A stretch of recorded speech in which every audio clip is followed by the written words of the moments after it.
Imagine if every time you checked your calendar, you were secretly invoking a Norse god or a Roman emperor without even knowing it. Sounds wild, right? It does. And honestly, most of us never stop to wonder where Thursday or January even come from. I'm excited to dive into that, and I promise it's a lot weirder and cooler than your high school calendar lesson. Today, we're uncovering the pagan and mythological roots behind the names of our days and months. By the end, you'll see your planner in a whole new light. Here's what's ahead. We'll break down which gods inspired each weekday, reveal the emperors and festivals behind the months, clear up why September isn't really the 7th month, and wrap with a look at how these ancient names stuck around through history. Let's start with the week's 7 days, each with its own story.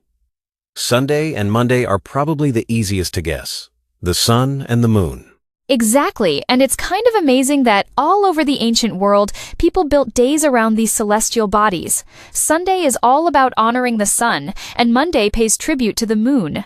Simple, but deeply symbolic.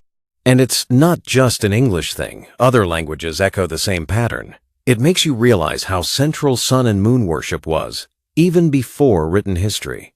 But things get a lot more mythological starting on Tuesday. That's when the Norse and Roman influences really begin to show up in our calendar.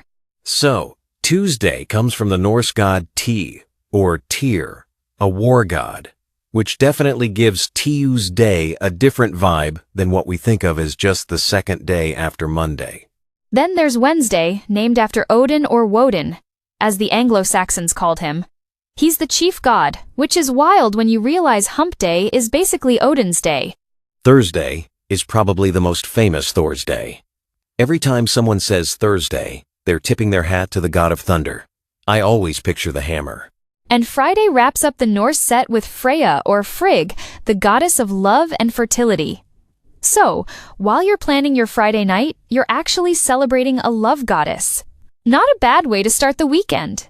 Switching gears, Saturday breaks from the Norse trend and takes us to ancient Rome named for Saturn, the god of agriculture and plenty. That's such a cool detail, and it actually sets the stage for how the months got their names too. Because most month names don't come from Norse mythology, they're straight out of Roman culture and politics. Right, and if you look at the calendar, you can almost trace Roman history through it: gods, festivals, and even emperors making their mark on time itself. Speaking of emperors, July and August are basically monuments to Julius Caesar and Augustus. But before we get ahead of ourselves, let's break down those months one by one. January starts us off, named after Janus, the Roman god of doorways and beginnings. February? That comes from a purification festival, so it's less about a god and more about spring cleaning, Roman style. March is all about Mars, the god of war, which made sense back when the year started in March. You'd get ready for battle season after winter. Then April, possibly from Aphrodite or just from the Latin word for to open, as in flowers and new beginnings. May and June are named after goddesses Maya and Juno. Then July and August, like you mentioned, honor Julius Caesar and Augustus. That's political ego lasting for centuries. But here's the curveball. September through December are just numbers 7, 8, 9, 10 in Latin, even though those are actually the 9th through 12th months today. Blame it on the Romans reshuffling the start of the year.